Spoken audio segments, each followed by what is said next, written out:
Hi friends, welcome to my YouTube channel vintage వంటలు. ఇవాళ నేను పెరుగు వేయకుండా, టమాటా వేయకుండా, ఆనియన్ వేయకుండా చికెన్ గ్రేవీ ఎలా తయారు చేయాలనేది మన ఛానల్లో అప్లోడ్ చేస్తాను.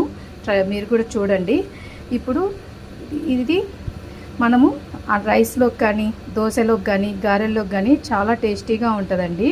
మీకు ఇప్పుడు నేను రైస్లో కలుపుకొని ఎలా ఉందో టేస్ట్ చేసి చెప్తాను. మీరు కూడా ట్రై చేయండి.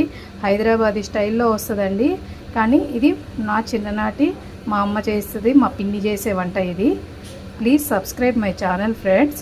మళ్ళీ అడుగుతున్నాను అనుకోవద్దు. ఇప్పుడు రైస్లో వేసుకొని దీని టేస్ట్ ఎలా ఉందో మీకు నేను చెప్తాను కూడా. రైస్ వేసుకొని మనం చేసుకున్న కర్రీ వేసుకున్నానండి. ఇప్పుడు దీని టేస్ట్ ఎలా ఉందో మీకు నేను చెప్తాను. తిని చూడండి. మీరు కూడా ట్రై చేయండి మన రెసిపీ.